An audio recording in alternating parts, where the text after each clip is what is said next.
Quisiera que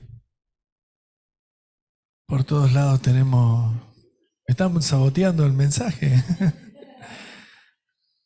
No sé ni lo que dijo en inglés, pero bueno. Ah, está bien, bueno. Oramos al Señor, Señor y Padre Dios, gracias por tu presencia, por tu amor, por tu misericordia, Señor. Como dice la canción, en mi vida has sido tan fiel, Señor. Señor, gracias porque a pesar de las turbulencias, de los problemas de nuestro país y del mundo, porque no solamente aquí hay problemas, Señor, pero tú estás sobre aquellos que son tus hijos y temen a Dios. Y por eso, Señor, sabemos que tú estás aquí porque aquí están los que temen. Señor, aquellos que no han podido llegar hoy, sea cual fuera la circunstancia, tú les bendigas y también estés con ellos. Señor, bendecimos a los hermanos que están en otras provincias, en otras ciudades, en otros países que nos se comunican. Señor, te pido que tu bendición esté sobre ellos también. Pero también te pido que estés sobre los enfermos que no pueden llegar, aquellos que les cuesta, Señor, pero tú estás al lado de ellos. Tú nunca los abandonaste y tampoco los vas a abandonar. Por eso te pido, Señor, que tú levantes al caído y des fuerza al debilitado. Y, Señor, fortalezca a aquel que está angustiado, Señor, y traigas paz y alegría y paz. Señor, la paz que solamente el príncipe de paz, Emmanuel, puede dar.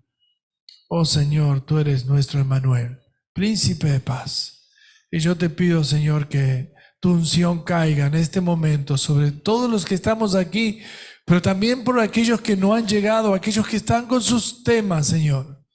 Algunos desafortunadamente están, Señor, pasando un momento difícil y otros, Señor, quizás estén buscando de ti. Y yo te pido que tu presencia sea manifiesta donde estén. Señor, bendice a este gobierno y bendice al que vendrá. Señor, trae paz a tu iglesia y trae prosperidad a tu casa, a los hijos de Dios. Señor, que a ellos no les falte, sino que tengan abundancia para dar a otros que no tienen. Señor, esa es la promesa de Dios sobre los hijos de Dios. Y sabemos que sea cual fuere el gobierno que haya, Señor, tú vas a traer abundancia a tu casa y esa abundancia prosperará en sus casas, Señor.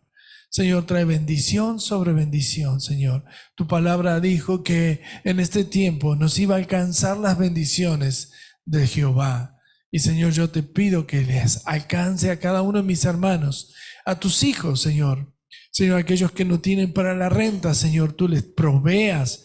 Aquellos que no tienen, Señor, sustento, aquellos que han tenido un faltante de trabajo, tus hijos, Señor, son los que se atan de la promesa del Señor, que no quitarás el pan, sino que os sobrará el pan a aquellos que andan en integridad. Señor, provee a aquellos que te buscan, a aquellos que te son fieles, a aquellos que no dudan en darte a ti lo que te corresponde.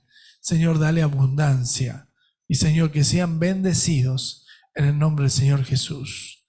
Amén. Y yo quiero hablarles un poquito de un rey que se llamaba Usías, está en 2 Crónicas, capítulo 26.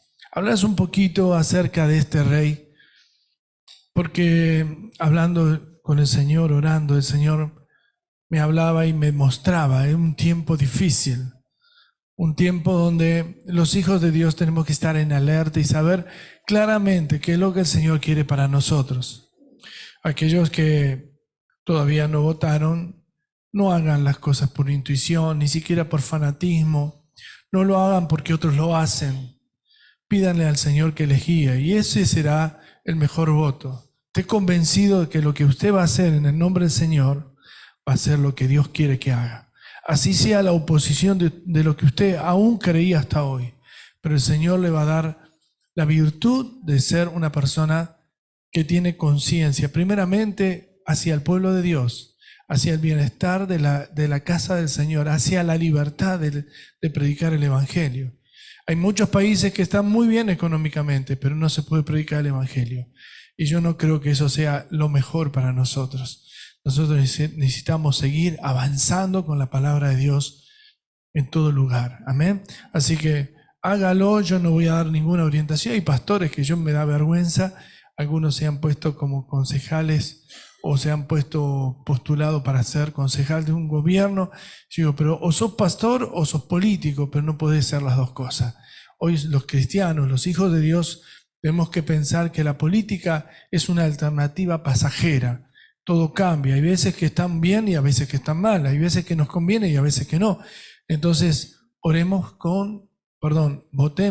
con convicción de lo que Dios nos ponga en nuestro corazón. Amén. Capítulo 26 de Segunda de Crónicas. Yo le voy a leer en la versión Reina Valera porque es la que más tienen, así que después vemos. Para que no encuentra. La Reina Valera es de Casidoro la Reina, por las dudas. Bien, ahí lo encontró, por ahí va a encontrar. Bueno, es lo mismo, léelo en tu idioma, que voy a decir lo mismo. ¿Sí?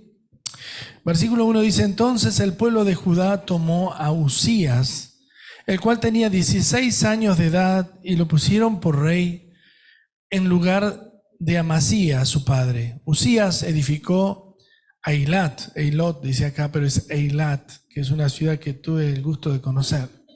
Y la restituyó a Judá después de que el rey Amasías durmió con sus padres. De 16 años era Uzías cuando comenzó a reinar y 52 años reinó en Jerusalén. El nombre de su madre fue Jecolías de Jerusalén. Él hizo lo recto ante los ojos de Jehová. Mire qué bueno.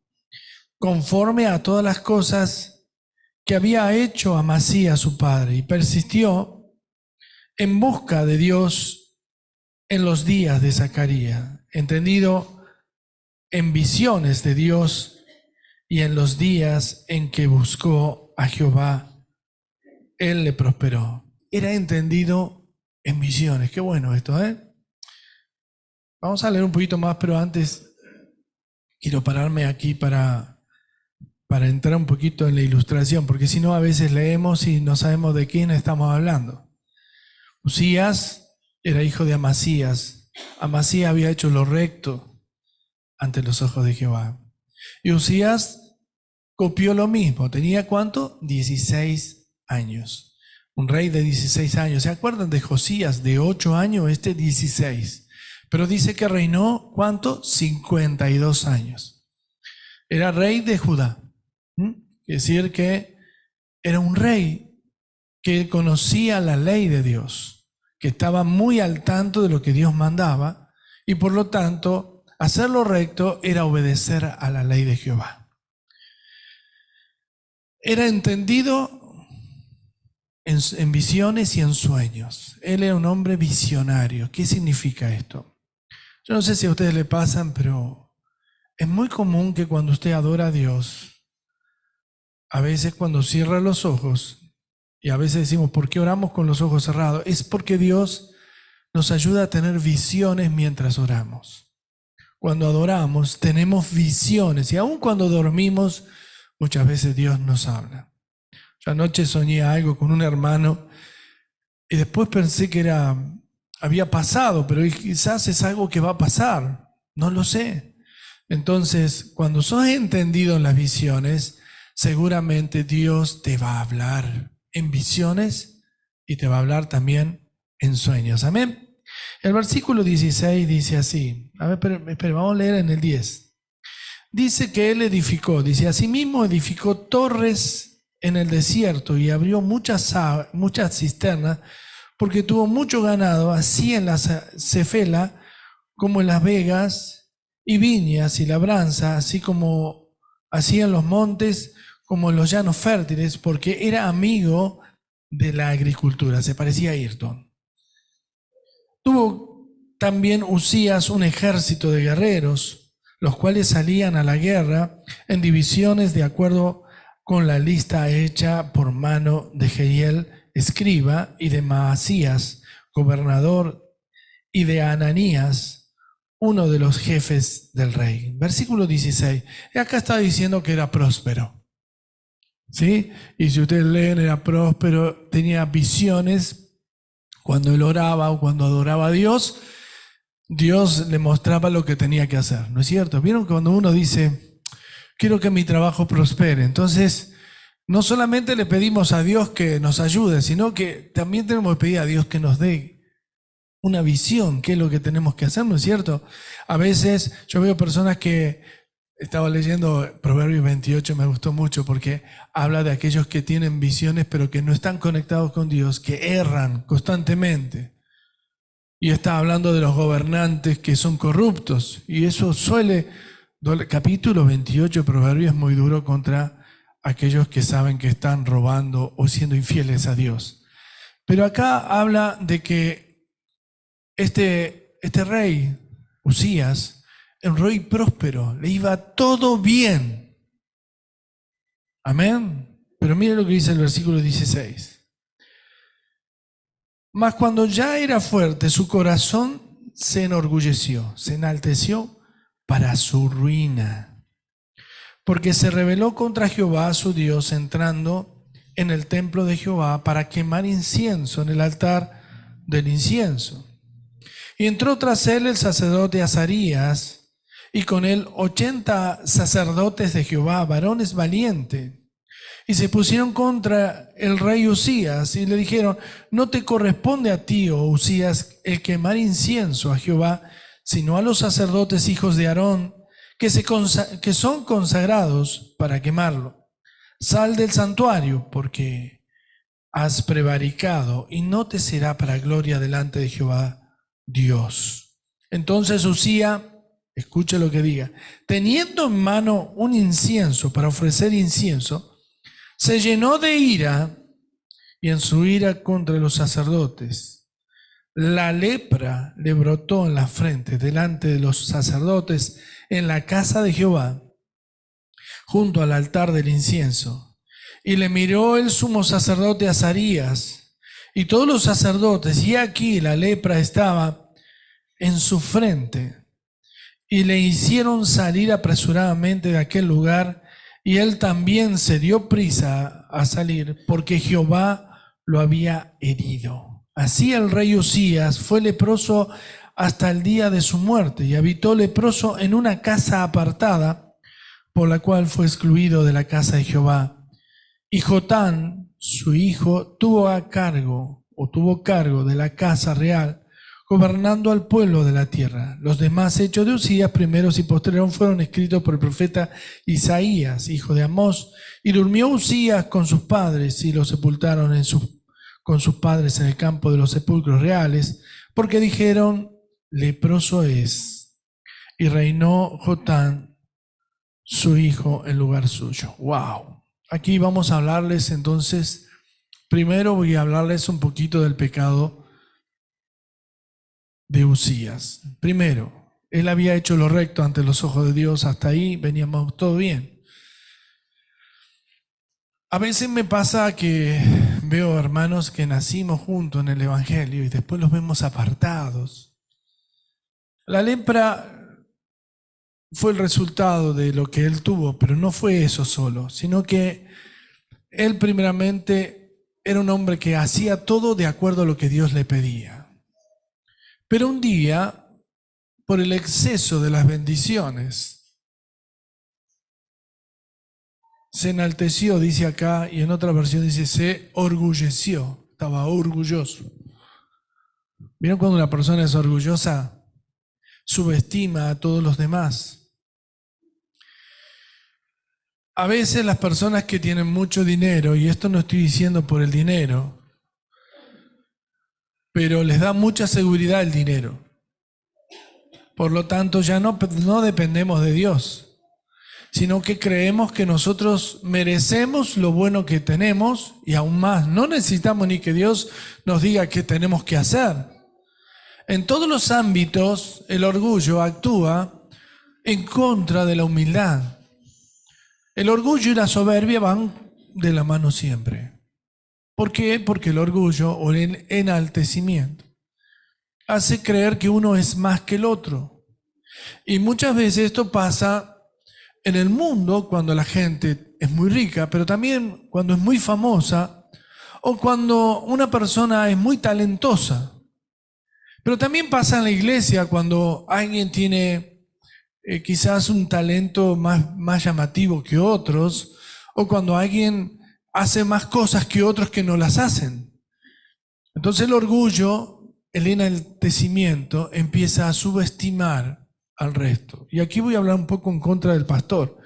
Cuando hay pastores que son muy bendecidos, que Dios los usa, en vez de mantener esa humildad que el Señor los llamó a tener, el de lavarle los pies, el de acompañar al enfermo, el de ir a visitar, el de ir a ayudar al que no tiene, se siente gerente de una organización muy poderosa. Y entonces es ahí cuando Dios ve que esa ofrenda o ese hecho o esa actitud no le corresponde. El caso, Uzías había tenido, el primer pecado era el orgullo. Y el segundo era subestimar lo que Dios había puesto con un orden. Es decir, si Dios pone un sacerdote, y él era rey, y él no es sacerdote, él es rey. Sacerdote es sacerdote. Sacerdote no cumple como rey, pero sí debe cumplir sus ritos como sacerdote. En este tiempo, ustedes saben que estamos hablando en la época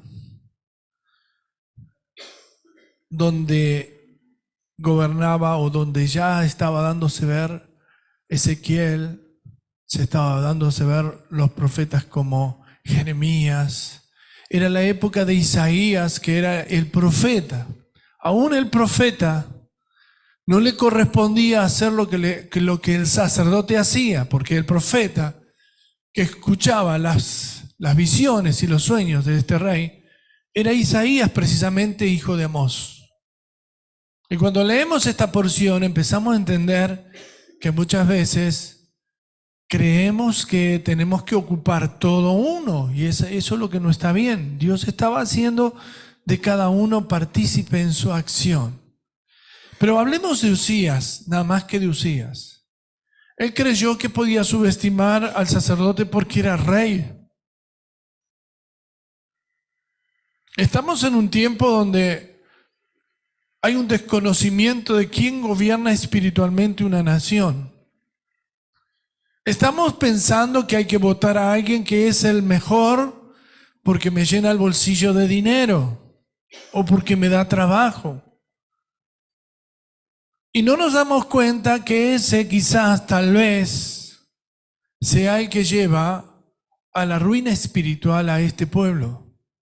Capítulo 28 de Proverbios habla en contra de gobernantes corruptos. Nosotros vemos la corrupción, pero miramos para otro lado porque nos conviene aún siendo corruptos.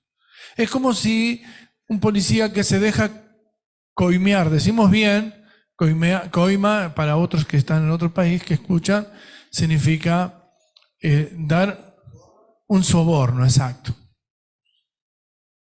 Hay policías que son sobornables, hay otros que no son corruptos. Estamos en un tiempo donde hay mucha corrupción y quizás estamos mirando para otro lado porque nos conviene aún siendo corruptos.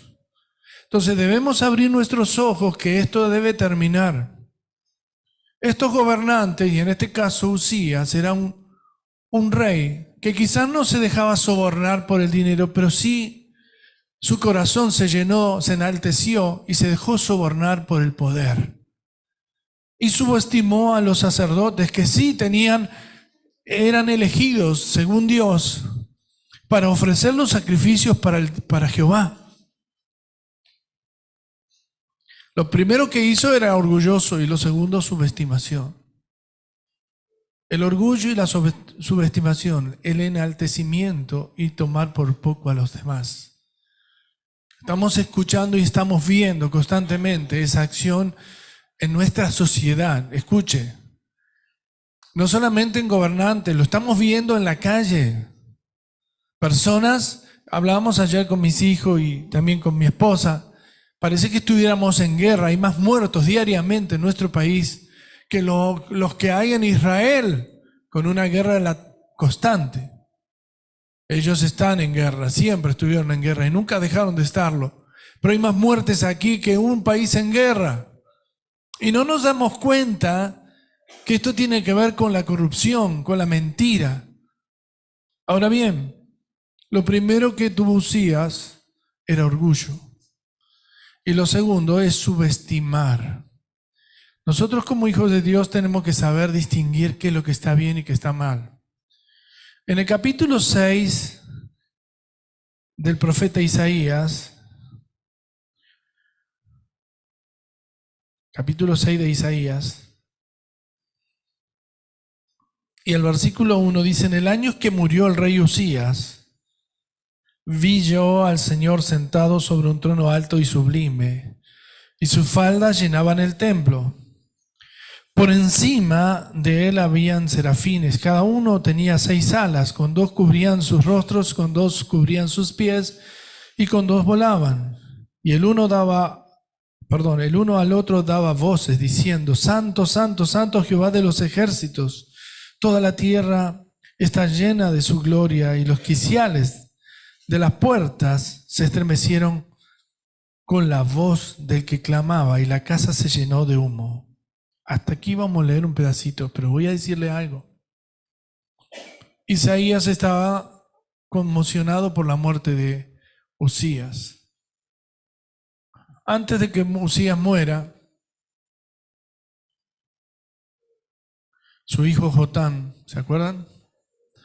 Tomó el mando de rey, porque él no podía estar frente a la gente, estaba con lepra.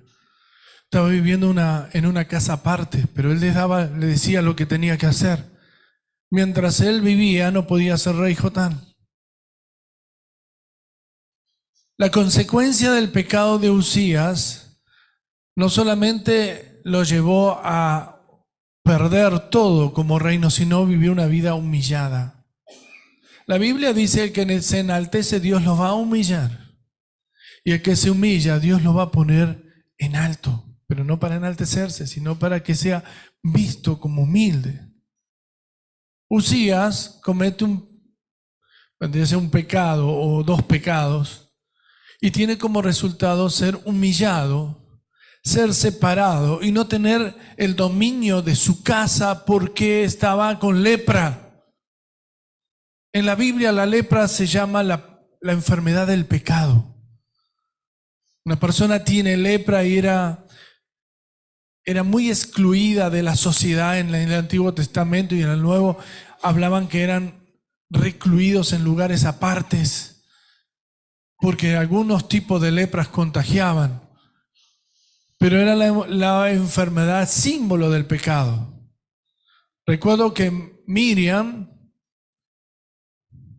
y Aarón se habían enfermado de lepra por haber murmurado contra el sacerdote, en este caso contra Moisés, por criticar a la mujer que tenía. La lepra significa pecado. Hay personas que tienen lepra y no lo saben. Lo que pasó con Uzías pasa muchas veces en una iglesia. Cuando uno quiere servir a Dios y está en pecado, tiene lepra. Y la Biblia dice que no andemos con tales. Nos habla de aquellos que andan desordenadamente. Cuando leo acá la parte de Isaías habla de otra manera. Él estaba muy angustiado. Era un profeta diferente a los profetas que vemos como Juan el Bautista. Era un profeta que estaba al lado de un rey. Él estaba acostumbrado a estar cerca de un rey. Era quizás un profeta parecido a Daniel, que estaba cerca de Nabucodonosor. Pero no era un profeta como Jeremías, donde el rey no lo quería ni oír. Era un profeta que daba consejos, pero también tenía un gran problema, un rey que subestimó a Dios y ofendió a Dios. El capítulo 6 de Isaías habla qué pasó después de la muerte de Uzías. El profeta estaba angustiado. Y hagamos una ilustración acerca del templo. Usted sabe que el templo de Salomón, estamos hablando de ese templo, tenía puertas muy grandes. Los arquitectos decían que esas puertas eran tan grandes para mostrar la grandeza de Dios. Porque en ese templo se había hecho bajo la moción de Jehová, lo hizo Salomón, ¿para qué? Para darle grandeza al lugar santísimo. Donde el hombre, por más alto que sea, se veía pequeñito, pero las puertas muy grandes. No sé si usted alguna vez ha entrado al Banco Nación, Casa Central, allí frente a la Casa Rosada, y cuando usted entra, al mirar el techo, puede que le agarre vértigo, porque lo vi tan alto. Y usted dirá, ¿cómo harán para cambiar las lamparitas? En helicóptero parece que tendrían que entrar. Yo imagino el templo de Jerusalén, el templo de Salomón. Quiciales, los quiciales son los marcos. ¿Vieron el marco de la puerta? Las puertas de 4 o 5 metros o más de altura. Y los quiciales del templo, dice, se estremecieron. Pero dice que vio él a Jehová, al Señor, en su trono, vio el cielo abierto. Y dice que las faldas de los vestidos de Dios, del Señor, llegaron al templo, desde el cielo hasta abajo. Tuvo una visión tremenda y escuchó esa frase, santo, santo, santo. Entonces los quiciales del templo, las columnas de esas puertas, empezaron a vibrar. Imagina, si nosotros vemos eso, es un terremoto. Él también pensó algo así, pero estaba viendo al Señor, no estaba viendo al terremoto. Y dice que se estremecieron con la voz que clamaba y la casa se llenó de humo. Como que había una neblina ahí adentro. Y dice más en el versículo 5. Entonces dije, ay de mí que soy muerto, porque siendo hombre inmundo de labios y habitando en medio de un pueblo que tiene labios inmundos, han visto mis ojos el Rey Jehová de los ejércitos. Quiero parar un segundito acá. ¿Qué significa tener labios inmundos? ¿Qué significa un pueblo de labio inmundo? ¿No son acaso no solamente el que blasfema, el que dice mentira, el que dice palabras ociosas o palabras corrompidas? Labios inmundos, ¿sabes lo que es? Es confesar lo que el diablo quiere que tú confieses. Labios inmundos es aquel que en vez de confesar a Cristo está confesando otras cosas. El pueblo de Israel en ese tiempo estaba inmerso en la idolatría. Habían dioses paganos.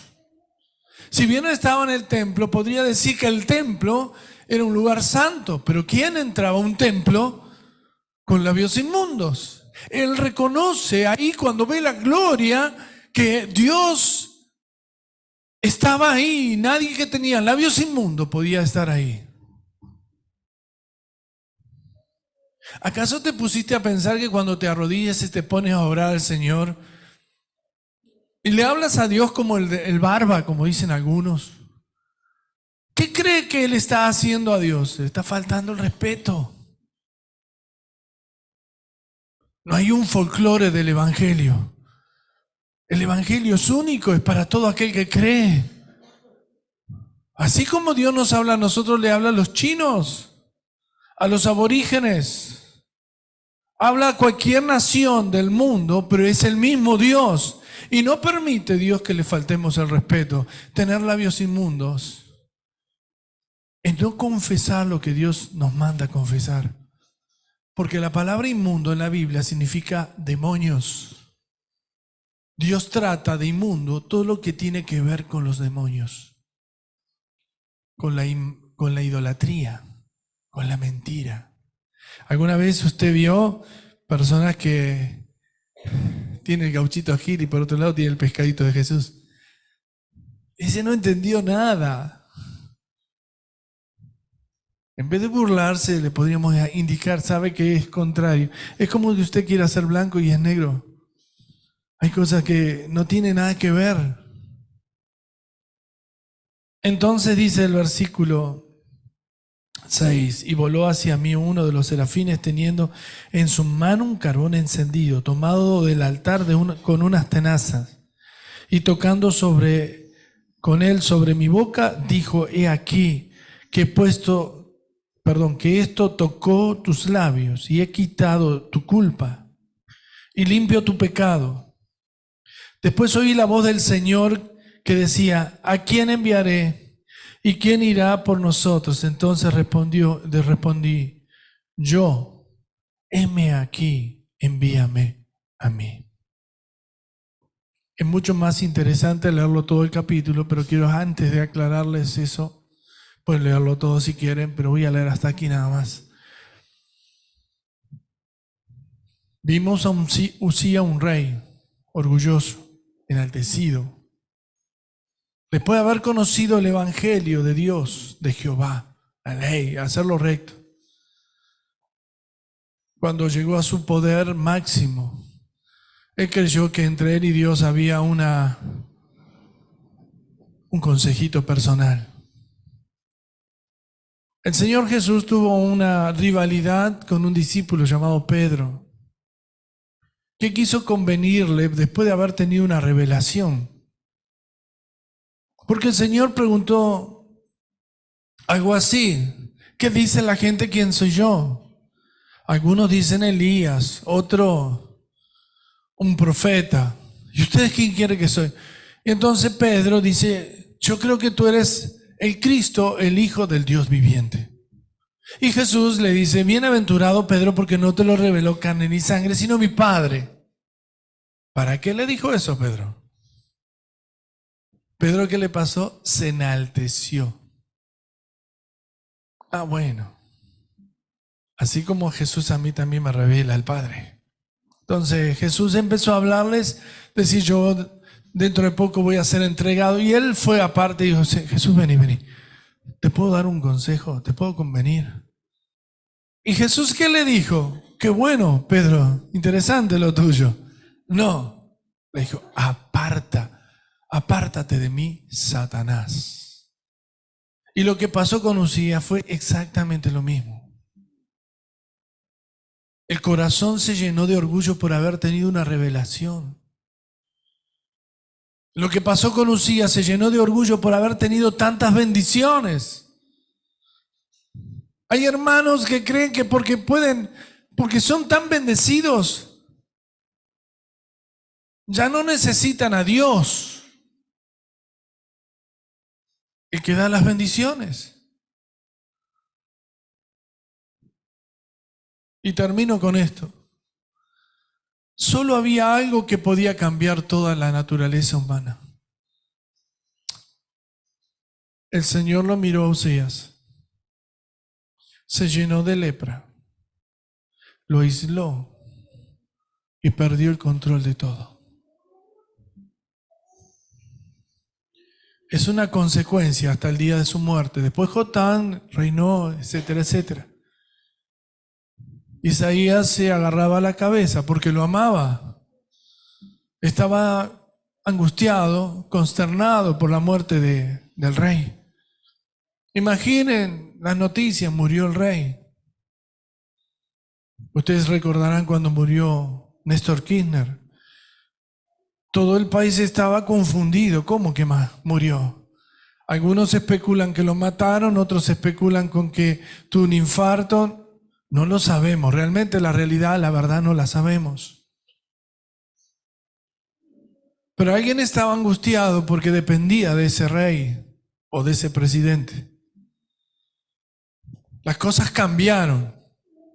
Dios hizo lo mismo en su pueblo. Había un rey, se enalteció, ofendió a Dios, Dios le envió una lepra y lo aisló, lo humilló hasta morir. Ahí aparece el segundo personaje, Isaías. Ustedes cuando leen Isaías, el libro del profeta Isaías, junto con Ezequiel, es uno de los libros más espirituales, donde más habla Dios acerca de la revelación, no solamente del Señor Jesús, sino del Espíritu Santo en su pueblo y en este pueblo. Entonces Isaías recordó quién era Usías y no se puso, yo soy el profeta, Señor, me tenés que revelar. No, Isaías comenzó por donde el otro no pudo. Comenzó humillándose y viendo la gloria de Dios, viendo al Señor sentado en su trono, viendo esa imagen que podemos tener del templo de Salomón y viendo un Jesucristo que llega hasta el cielo, el trono allá, y sus faldas, sus vestidos llegaban hasta la tierra. Y viendo serafines volando. Y viendo que si usted ve eso, yo creo que se postra al piso y se pone a llorar y decir, Señor, ¿qué soy yo? Hombre muerto. No entres a la casa del Señor como Usías. Pídele permiso a Dios para hacer. No, hemos perdido el respeto a Dios y por eso este país ha tenido tantas dificultades.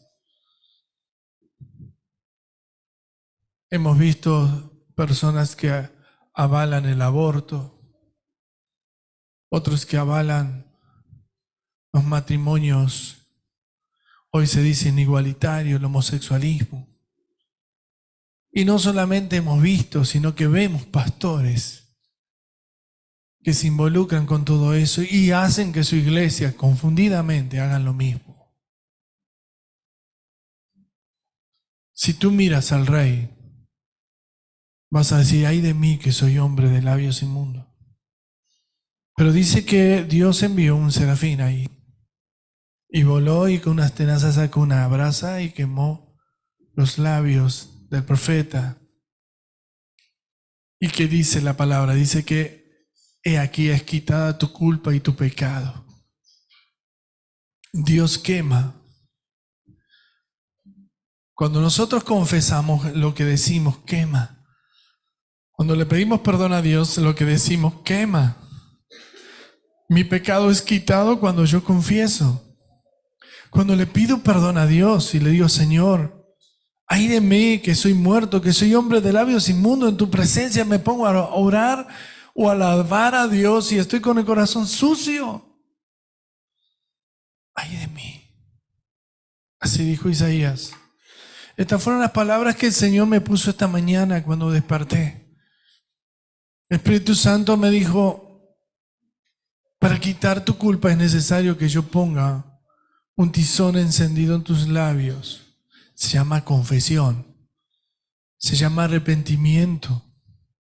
Se llama, Señor, mira mi corazón. Y yo quiero terminar con esto. No me interesa lo que vas a votar. Hablemos, sí me interesa qué es lo que tú crees, qué es lo que buscas. ¿Dónde está Dios en tu vida? ¿En qué lugar ocupa Dios en tu casa? ¿El primero, segundo, tercero, el último? Hoy es el día del Señor. Uno de los mandamientos dice, guardarás el día del Señor para honrar al Señor. Hay mucha gente que se olvida de eso. Y no estoy diciendo los que no pueden venir. Estoy diciendo gente que, hoy voy a aprovechar para irme a pasear en vez de estar en sus atrios. La Biblia dice, mejor es un día que 1000 fuera. Un día que 1000 fuera. Escuchaba hace unos años un mensaje así. Si yo estuviera a punto de morir y tuviera una enfermedad letal y tú tuvieras el remedio, qué triste sería que no me lo des. Porque el día que cuando el Señor venga, muchos que quedarán dirán, ¿por qué no le diste el remedio? El remedio es la verdad de Jesús. El remedio es Él.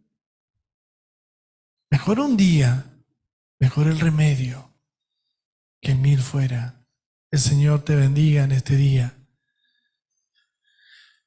Y si puedes, bendice a otro. Predica el Evangelio. El Espíritu Santo está sobre ti. Escucha. Dice el propio Isaías, porque Él te ungió para dar libertad a los cautivos. Quizás no sepas cómo orar, no importa. Dios hablará por ti. Así dice la palabra. Quizás no sepas qué decirle a la gente, no importa. Él va a hablar por ti. Pero hazlo, no te calles. Hoy es un día donde nosotros, los hijos de Dios, somos los que tenemos el antídoto que da vida eterna a aquellos que se están muriendo. Nosotros, los hijos de Dios, somos los que estamos ungidos.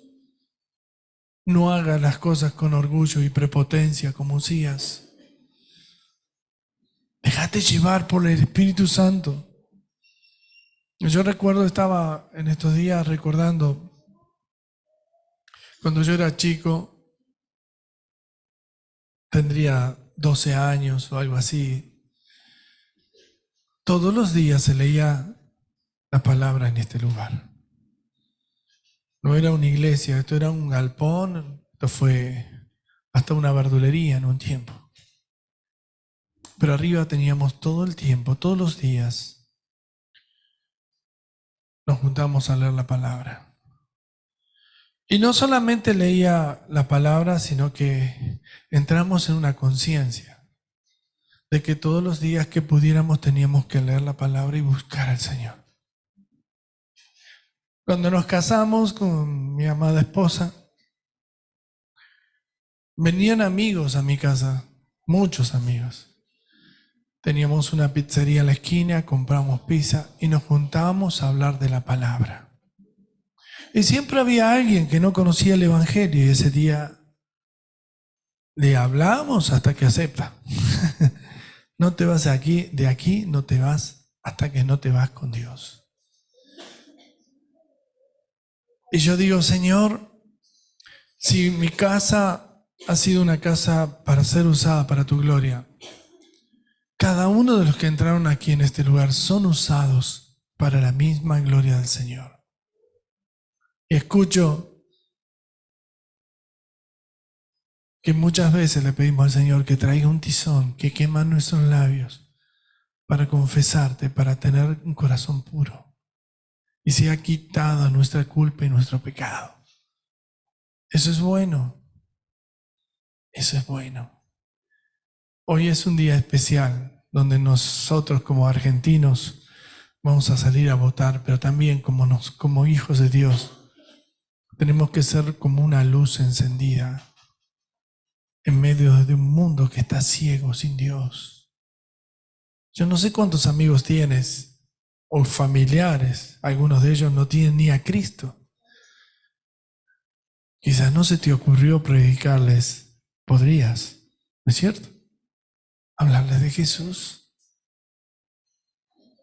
A veces somos más importantes nosotros que Dios para la gente. Y yo quisiera que seamos más importantes, que el más importante sea Dios en todos. Amén. Cierre sus ojos ahí donde está. Señor y Dios, no queremos ser como Usías, Señor. Nos rebelamos a esa actitud, Señor. Señor, queremos ser como Isaías, que vio tu gloria, Señor, y recordó que la muerte fue parte de un proceso de rebeldía que tuvo el propio rey. Pero Señor, sabemos que un día tú vendrás a buscar a tus hijos, o iremos, Señor, a través de la muerte, a tu presencia, y ahí, Señor, no tendremos de qué manera vestirnos, sino que tú nos darás una vestimenta nueva a aquellos que somos hijos de Dios. Señor, este es un día de bendición para tus hijos. Señor, danos sabiduría, danos visión. Señor, que sepamos qué hacer cuando tenemos que elegir. Señor, en nuestra elección está el cambio. Señor, bendice nuestro país, bendice a nuestros hermanos argentinos. Señor, amamos nuestro país y queremos un avivamiento para nuestro país. Queremos que tú traigas un avivamiento a las ciudades y gente, Señor, empiece a sentir que la presencia de Dios es real. Amamos a los argentinos, Señor, aún con sus errores. Y podemos, Señor, pedirte que en este día tu Espíritu, Señor, sea derramado sobre toda carne. Y algo asombroso, algo diferente, como decía la canción, algo fresco y diferente está a punto de acontecer. Señor, que eso suceda. Espíritu Santo, bendice las familias.